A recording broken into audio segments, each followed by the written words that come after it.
আসসালামু আলাইকুম। Technique easy education থেকে স্বাগতম জানাচ্ছি আমি জুয়েল। আজকের পর্বে আমাদের গাইডের ৬ থেকে ১০ নাম্বার যে সংক্ষিপ্ত প্রশ্ন আছে, সেই সংক্ষিপ্ত প্রশ্নগুলো নিয়ে আমরা আলোচনা করব। আমাদের প্রথম প্রশ্ন যেটা দেখতে পাচ্ছি, ও কেন্দ্র বিশিষ্ট বৃত্তের ব্যাসার্ধ এখানে ৩ সেন্টিমিটার এবং ও কেন্দ্র হতে ৫ সেন্টিমিটার দূরে টি যদি একটা বিন্দু হয়, তাহলে শুধুমাত্র এর ছবিটা আমাকে আঁকতে হবে, আর কোনো কিছু না। তথ্য অনুসারে চিত্রটা শুধু আঁকো। শুরুতে আমাদের একটা বৃত্ত অঙ্কন করতে হবে। আমরা ধরে নিচ্ছি আমাদের বৃত্ত এটা।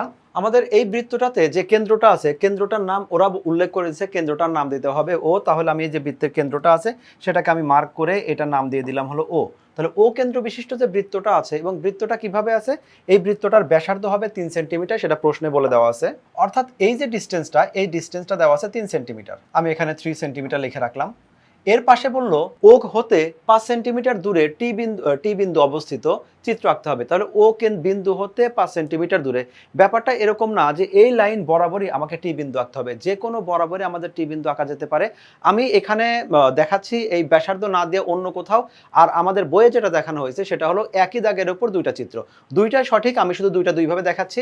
এখন আমি ধরে নিচ্ছি এই যে আমাদের বিন্দুটা আছে এখান থেকে ৫ সেন্টিমিটার দূরে, এই যে ডিস্টেন্সটা আছে, এই ডিস্টেন্সটার আবার নাম দিতে হবে টি।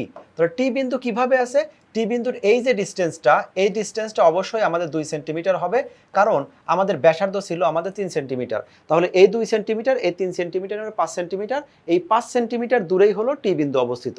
তুমি এভাবে প্রকাশ করতে পারো, অথবা আমরা আমাদের বইয়ে চলে যাই। এখানে যেভাবে দেওয়া আছে একই সরলরেখার উপরে এটা রিপ্রেজেন্ট করা আছে। শুরুতে ধরলাম যে আমাদের এই যে বিন্দুটা আছে, আমাদের এইটা হলো ও কেন্দ্র। ও কেন্দ্র হতে এই 5 সেন্টিমিটার দূরে এইটা হলো আমাদের টি আছে। যেখানে বৃত্তটা যখন আঁকা হয়েছিল, তখন এই যে ডিস্টেন্সটা আমাদের এখান থেকে শুরু করে, এই যেটা আমি লাল কালার দিয়ে তোমাকে দেখাই, এইখানে যে এই ডিস্টেন্সটা, আমাদের এই ডিস্টেন্সটা, সেটা হলো আমাদের 3 সেন্টিমিটার। এখানে শুধুমাত্র আমাকে চিত্রটা অঙ্কন করতে হবে, কোনো ক্যালকুলেশন করতে হবে না। চলে যাই আমরা পরবর্তী কোশ্চেনে। একটা সমকোণী ত্রিভুজ নিয়ে আলোচনা করা হয়েছে, যেখানে বলা আছে যে সমকোণী ত্রিভুজে যে অতিভুজটা হবে, সেই অতিভুজটার মান হবে 5 সেন্টিমিটার। অপর বাহুদ্বয়ের অন্তর, মানে লম্ব আর যে ভূমি আছে তার অন্তর দেওয়া আছে 1 সেন্টিমিটার। ত্রিভুজের অপর বাহুদ্বয়ের দৈর্ঘ্যটা কত? আমাদের এখানে যে ত্রিভুজটা আছে, আমি যদি ত্রিভুজটাকে নামকরণ করে দেখাই, তাহলে ত্রিভুজ ধরলাম এটা হলো এ বি, এটা হলো সি। এবিসি ত্রিভুজে আমরা বি কে সমকোণ ধরে নিলাম। আমাদের প্রশ্নে যেহেতু উল্লেখ করে দিয়েছে যে অতিভুজ যেটা আছে, অতিভুজের মানটা হবে 5, সেই জন্য আমরা অতিভুজকে 5 দিলাম। এখন একটা বাহু যদি এক্স হয়, যেহেতু দুইজনের পার্থক্যটা বলা আছে হলো 1, তাহলে আমি বলতে পারি এইটা এক্স হলে এটা এক্স প্লাস 1 অথবা এক্স মাইনাস 1, দুজনের মধ্যবর্তী পার্থক্য হলেই হবে। কোনটা আমাদের এক্স হবে আর কোনটা আমাদের এক্স প্লাস 1 বা মাইনাস 1 হবে সেটা আমার বলার নাই। যদি এইটা এক্স হয়, অপরটা যে আমাকে এক্স মাইনাস 1 ধরতে হবে এটা না, আমি চাইলে প্লাস 1ও ধরতে পারতাম। সেক্ষেত্রে প্রকাশ করবে এই বাহু ছোট, এই বাহু বড়। আর এখন যখন আমি এইটাকে এক্স ধরে এইটাকে এক্স মাইনাস 1 ধরছি, এক্ষেত্রেও আমাকে প্রকাশ করছে দুজনের মধ্যবর্তী ব্যবধান 1, কিন্তু এই বাহুটা বড়, এই বাহুটা ছোট। অর্থাৎ দুইটাতেই আমরা ম্যাথটা করতে পারবো। এখন যেহেতু এটা সমকোণী ত্রিভুজ, তাহলে অবশ্যই আমরা বুঝতে পারছি এখানে সমকোণী ত্রিভুজের যে সূত্রটা, অর্থাৎ পিথাগোরাসের উপপাদ্যটা ব্যবহার করব। সেক্ষেত্রে আমরা এইটুক ডিনোট করার পরে আমরা এখানে লম্ব ভূমিকে প্রকাশ করলাম। আমরা এখানে লম্বকেই এক্স ধরেছি, ভূমিকে এক্স মাইনাস 1 ধরেছি। তাহলে পিথাগোরাসের উপপাদ্য অনুসারে কি হবে, অতিভুজ উপরে স্কোয়ার সমান এখানে লম্ব স্কোয়ার প্লাস আমাদের ভূমি স্কোয়ার। সরাসরি আমরা পিথাগোরাস অ্যাপ্লাই করলাম। এখন 5কে স্কোয়ার করলে তো 25 হবে, এক্স স্কোয়ার ঠিক থাক। যদি শুধু এইটুকু খেয়াল করো, আমাদের এইটা সরাসরি এটা হলো আমাদের a মাইনাস বি হোল স্কোয়ারের সূত্র, যেখানে আমাদের লেখা ছিল এরকম যে x square minus 2 into x into 1 plus হলো 1 স্কোয়ার। এরকম সিম্পল ক্যালকুলেশন তোমাদের আসলে কখনো এরকম দেখানোর দরকার নেই, আমি জাস্ট তোমাকে বোঝানোর জন্য দেখাচ্ছি। এইটাকে আমরা সরাসরি 2 ইন্টু এক্স ইন্টু 1কে আমরা সরাসরি 2x লিখে দিয়েছি, 1 স্কোয়ার মানে সরাসরি 1 লিখে দিলাম। এখন আমরা সবাইকে যদি ক্যালকুলেশন শেষে এক পাশে নিয়ে আসি, তাহলে এক্ষেত্রে আমাদের দাঁড়াচ্ছে 2x square minus 2x plus হলো মাইনাস হলো 24। অর্থাৎ এইটাকে আমরা আসলে যদি এইভাবে চিন্তা করি, 25টাকে এই পাশে নেওয়া হয়েছে। আমি যদি এই লাইনটা, মানে এর গ্যাপে যে আমাদের লাইনটা ছিল, যেটা এখানে শো করা হয় নাই, ইনফ্যাক্ট তোমাদেরও শো করার দরকার নাই, আমরা এখানে ব্যাপারটা এরকম করতে পারতাম। এই রাইট সাইডে যেটা ছিল এটা হলো এক্স স্কোয়ার আর প্লাস এক্স স্কোয়ার, আমি ধরলাম এটা 2x স্কোয়ার, এক্স স্কোয়ার মিলে মাইনাস এখানে 2x আর হলো প্লাস 1। এই পাশের যে 25টা ছিল, এই 25কে যদি শিফট করে আমি ওইটাকে ডান পাশে নিয়ে যাই, তাহলে হবে হলো মাইনাস 25। আর এই পাশে যেহেতু আমি যোগ বিয়োগ আকারে 25কে নিয়ে গেলাম, তাহলে এই পাশে হলো 0। আমরা সরাসরি লেফটকে রাইটে লিখলাম, রাইটকে লেফট লিখলাম, আর ক্যালকুলেশনটা একেবারে করে দিলাম যে 1 মাইনাস 25 মানে 24।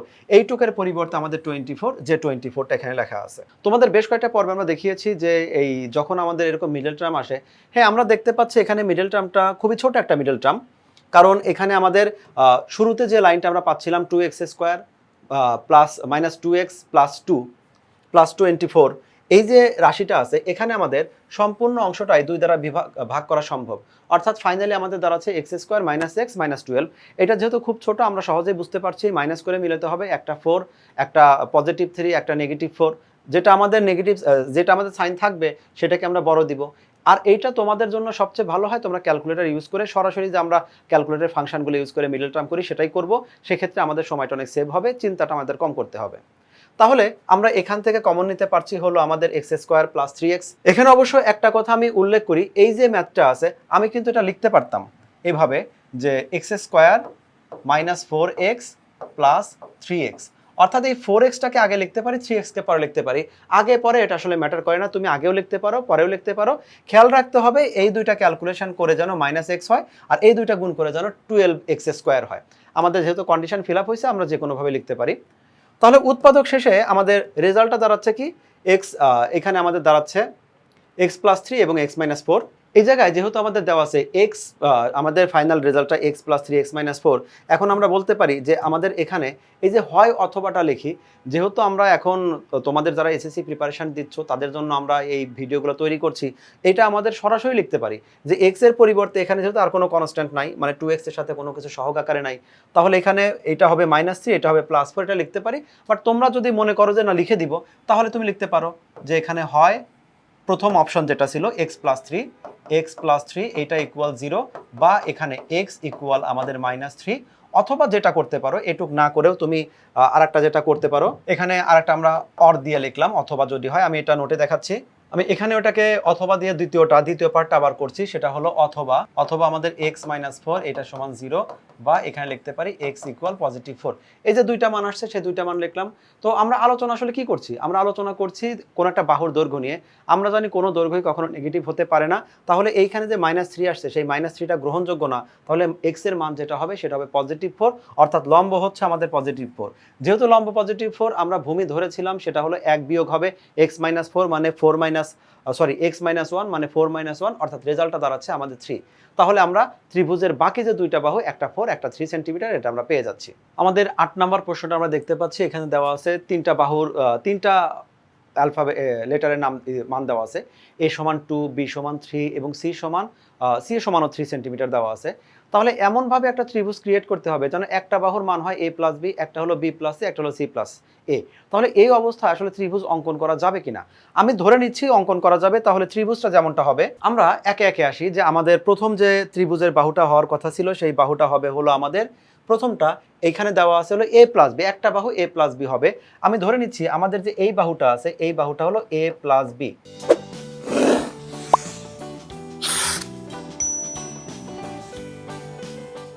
এই বাহুটাকে a + b, যেখানে আমাদের a মানে 2 আর b মানে 3, এটাকে তাহলে কি বলতে পারি, আমি 2 + 3, এটাকে 2 + 3 মানে রেজাল্টটা হচ্ছে 5। অর্থাৎ আমাদের এই যে বাহুটা হচ্ছে এই বাহুটার মান অ্যাকচুয়ালি হচ্ছে 5 সেন্টিমিটার। দ্বিতীয় একটা বাহুর কথা বললো সেটা হলো b + c হবে। আমি ধরে নিচ্ছি আমাদের এই যে বাহুটা এই বাহুটা হবে b + c, যেখানে b এর ভ্যালুটা হলো 3, c এর ভ্যালুটাও 3, তার মানে এটা হবে 3 + 3 = 6। অর্থাৎ এই যে দুই দাগ দেওয়া যে বাহুটা পাচ্ছি এটা পাচ্ছে 6 সেন্টিমিটার। তারপরে আমরা অবশিষ্ট আরেকটা যে বাহু আছে সেটা হবে c + a, আমাদের ভূমি বরাবর যে বাহুটা সেটা হবে c + a, যেখানে c মানে হলো 3 এবং এর যে ভ্যালুটা আছে a মানে হলো 2। তাহলে ফাইনালি এই যে বাহুটা হচ্ছে এই বাহুটার মান হচ্ছে 5। আমি আরও ক্লোজ করে লিখলে এই যে বাহুটা আছে সেই বাহুটা হবে 5 সেন্টিমিটার, এই বাহুটা আমাদের হবে 6 সেন্টিমিটার, আর এই বাহুটা এটা হবে 5 সেন্টিমিটার। এখন বাস্তবিকে আসলেই ত্রিভুজের যদি আমাদের তিনটা বাহুর মধ্যে দুইটা 5 হয় আর একটা 6 হয়, সেটা আমাদের ত্রিভুজ অঙ্কন করা সম্ভব। সেটার কন্ডিশনটা কি, আমরা জানি কোনো ত্রিভুজের যদি বাহুর মান দেওয়া থাকে তাহলে তার সবচেয়ে ছোট যে দুইটা বাহু আছে সেই দুইটা বাহুর আমরা সামেশন বের করি। তার মানে ছোট দুইটা বাহু কোনটা, এখানে হলো 5 + 5 = 10। এই যে 10টা বের হলো সেটা তৃতীয় যে বাহু এবং তৃতীয় বৃহত্তম যে বাহু, বৃহত্তম বাহুটা ছিল কি 6 থেকে বড়। আমরা জানি ছোট দুই বাহুর সমষ্টি যদি বৃহত্তম বাহু থেকেও বড় হয় তাহলে অবশ্যই এটা দ্বারা ত্রিভুজ অঙ্কন করা সম্ভব। আমরা অন্যভাবে বলি ত্রিভুজের যে কোনো দুই বাহুর যোগফল যদি আমাদের তৃতীয় বাহু থেকে বড় হয় তাহলে ত্রিভুজ অঙ্কন করা সম্ভব। এটা আরো ভালো করে বললে যেটা হয় যে সবচেয়ে ছোট দুইটাই যোগ করব, সবচেয়ে ছোট দুইটা যোগ করেই যদি বৃহত্তমের চেয়ে বড় হয় তাহলে বাকিগুলো যোগ করে এমনি বৃহত্তমের চেয়ে বড় হবে, অন্য বাহুর চেয়ে বড় হবে। অর্থাৎ আমাদের এই অবস্থায় এই ত্রিভুজটা অঙ্কন করা সম্ভব, যেটা আমরা তোমাদেরকে বইয়ে এভাবে দেখিয়েছি যে আগে বাহুগুলো মান বের করে নিয়েছি, যেভাবে আমি ত্রিভুজের ছবিতে বের করলাম, এখানে আমরা সরাসরি এগুলো বের করলাম 5, 6, 5 তিনটা বাহু। তারপরে বললাম ত্রিভুজের যে কোনো দুইটা বাহু সমষ্টি এখানে তৃতীয় বাহু অপেক্ষা বৃহত্তর। আমরা দেখতে পাচ্ছি যে কোনো দুই বাহু নিলেও হয়, সবচেয়ে ছোট দুইটা বাহু নিলে আমাদের তৃতীয় বাহু অপেক্ষা বৃহত্তর হচ্ছে, তাহলে এটা আমাদের ত্রিভুজ অঙ্কন করা সম্ভব হবে। 9 নম্বর প্রশ্নটা বলল ত্রিভুজ এবিসিএ অতিভুজ 10 সেন্টিমিটার, খেয়াল রেখো অতিভুজ 10 সেন্টিমিটার এবং ভূমি 6 সেন্টিমিটার। এরপরে বলল লম্বের দৈর্ঘ্য কত। আমি ধরলাম বাকি অংশ আমাদের এখানে কিছু বলাই নেই। আমি তোমাদের বেশ কয়েকটা ভিডিওতে আমরা কয়েকটা ইনফরমেশন দিয়েছিলাম যে ত্রিভুজের ভূমি যদি এরকম হয় 3, 4, 5, অর্থাৎ একটা 3, একটা 4, একটা 5, নিশ্চিতভাবে এটা একটা সমকোণী ত্রিভুজ হবে। ত্রিভুজের বাহুগুলো যদি থাকে 6, 8, 10, নিশ্চিতভাবে এটা একটা সমকোণী ত্রিভুজের গঠন করবে। ত্রিভুজের বাহু যদি এরকম হয় 5, 12, 13, তাহলে এরাও সমকোণী ত্রিভুজ গঠন করবে। এখানে যখন বলে দিল এইটা একটা অতিভুজ মানে সমকোণী ত্রিভুজ, তার মানে এটা সমকোণী ত্রিভুজ হবে, প্রথমেই বলে দিল। অতিভুজ যদি তাহলে 10 হয়, অতিভুজ যখন 10 হয়ে যাচ্ছে, একটা বাহু যখন 6 হচ্ছে, অপর বাহু বাধ্যতামূলকভাবেই এটা আমাদের 8 বের হতেই হবে। সুতরাং এইখানে যে আমরা ক্যালকুলেশনটা করব অবশ্যই সেটা 8 হওয়া লাগবে, না হলে বুঝবো যে আমাদের কোথাও না কোথাও ক্যালকুলেশনে ভুল হচ্ছে। আর যদি আমাদের এখানে এমসিকিউ আসে, এটা মূলত তোমাকে এমসিকিউ এর জন্য একটু ভালো করে বললাম, তাহলে আমরা সরাসরি শর্টকাট বলে দিব। এখন নর্মালি এখানে যেভাবে রিপ্রেজেন্ট করা আছে সেটা দেখি। এক্ষেত্রে আমাদের বলল যে এখানে অতিভুজ বাদে মানে কি, তাহলে এখানে বলেই দিচ্ছে যে লম্ব আর হলো ভূমি, এই যে দুইটা বাহু আছে, এই দুইটা বাহু মিলে হবে, এখানে দেওয়া আছে কত 14, এই দুইটা বাহু মিলে দেওয়া আছে 14, যেখানে ভূমির মানটা দেওয়া আছে 6, তাহলে ভূমি যদি 6 হয় তাহলে লম্বটা ঠিক রাখলাম, ভূমির মানটা যদি আমাদের 6 হয় এটা হবে 14, তাহলে ফাইনালি আমাদের লম্ব কত হবে, লম্ব হবে এখানে 14 - 6 ইকুয়াল তাহলে 8 সেন্টিমিটার। অবশ্যই এটাকে সেন্টিমিটার এককে দিব, সেটাই আমাদের এখানে দেওয়া আছে। তুমি যে কোনোভাবে এটা রিপ্রেজেন্ট করতে পারো, এখানে যেভাবে দেওয়া আছে সেভাবেই বলতে পারো, অথবা বলতে পারো সুতরাং লম্ব প্লাস ভূমি সমান 14 সেন্টিমিটার। প্রশ্নটার সময় একটু আমরা ভালো করে পড়ে দেখব। এখানে বলা আছে 3 সেন্টিমিটার ব্যাসার্ধ বিশিষ্ট একটা বৃত্তের মধ্যে এবিসিডি চতুর্ভুজ আছে, সেই চতুর্ভুজের কর্ণ আবার এসি আর বিডি আছে। হ্যাঁ, যখন একটা বৃত্তের মধ্যে একটা চতুর্ভুজ থাকবে এসিবিডি কর্ণের সাথে, এখানে অবশ্যই একটা কিছু বৈশিষ্ট্য মেনটেন করে, কিন্তু আমাদের এখানে বললো ত্রিভুজটার পরিধি নির্ণয় করো। তাহলে দেখো ত্রিভুজের বৃত্তের পরিধি নির্ণয় করো। বৃত্তের পরিধির সূত্র হলো 2πr। বৃত্তের আমাদের একটাই আননোন রাশি থাকে, সেটা হলো এর ব্যাসার্ধ। সেই ব্যাসার্ধটাই যখন সরাসরি বলা আছে, এখানে ব্যাসার্ধটা 3 সেন্টিমিটার, তাহলে তো আমার এখানে পরিধি নির্ণয় করার জন্য এই জায়গায় কি লিখছে না লিখছে ইনফরমেশনগুলো আমাদের প্রয়োজন, মানে যুক্তিসঙ্গত হোক বা না হোক, আমাদের অত চিন্তাই করা দরকার নাই। আমি বলবো আমার ব্যাসার্ধ দেওয়া আছে, আর পরিধি যেহেতু পরিধির সূত্র হলো 2πr একক। পরিধি কিন্তু এটা এককে হবে, বর্গ বা ঘনতে হবে না। তাহলে শুধুমাত্র মানগুলো বসিয়ে দিলে আমরা পাচ্ছি হলো ক্যালকুলেশন করলে 18.85 সেন্টিমিটার, এটাই হলো আমাদের পরিধি। এই ছিল আমাদের আজকের পর্ব, যেখানে আমরা বেশ কিছু সংক্ষিপ্ত প্রশ্ন নিয়ে আলোচনা করলাম এবং পরবর্তীতে আমরা আরও কিছু নতুন নতুন ভিডিও নিয়ে হাজির হব। সেই সব ভিডিও দেখার জন্য ইজি সিরিজ সঙ্গে রাখো এবং দেখতে থাকো টেকনিক ইজি এডুকেশন। আল্লাহ হাফেজ।